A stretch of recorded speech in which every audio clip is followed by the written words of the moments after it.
Une arrivée très attendue à Kiev. Le directeur de l'ONG Save Ukraine accueille 16 enfants qui ont été retenus 4 à 6 mois dans des camps de vacances en Crimée occupée et en Russie.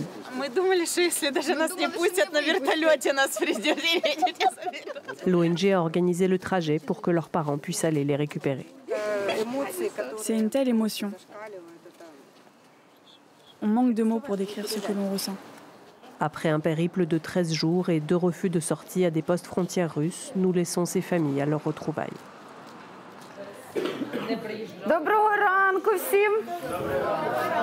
Ну що, як ви? Як відпочили трохи? Le lendemain, Save Ukraine s'occupe de recueillir les témoignages. Comme nous travaillons avec le parquet général et la Cour pénale internationale, nous allons transmettre tous ces témoignages en bonne et due forme à la Cour pénale internationale. Originaires des régions de Kharkiv et de Kherson, temporairement occupées par la Russie, ces parents ont eux-mêmes confié leurs enfants aux Russes pendant l'occupation. La promesse qu'ils seraient évacués le temps des combats, puis rapatriés. Mais après la libération de ces territoires par l'armée ukrainienne, les parents ont été sommés d'aller chercher leurs enfants eux-mêmes. Au début, ils ont reporté plusieurs fois les dates des vacances scolaires, puis il y avait les bombardements à Kherson.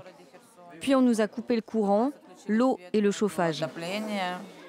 En quittant Kherson, les Russes emmènent avec eux autant de populations locales qu'ils le peuvent. Des déplacements que l'Ukraine qualifie de déportation et ces enfants sont extrêmement difficiles à récupérer.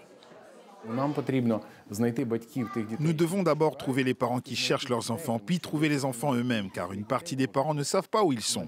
Nous ne savons pas où ils les ont envoyés parce que les Russes cachent cette information. La plupart de ces enfants disent avoir été traités correctement, mais avoir aussi subi des tentatives de rééducation idéologique. Les animateurs nous ordonnaient « Levez-vous, c'est l'hymne russe ». Celui qui ne se lève pas, on l'emmène chez le responsable.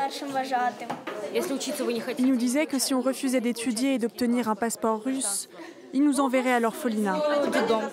Un endoctrinement et des cas avérés d'adoption d'orphelins ukrainiens déportés constitutifs, selon l'Ukraine, du génocide dont elle incrimine la Russie.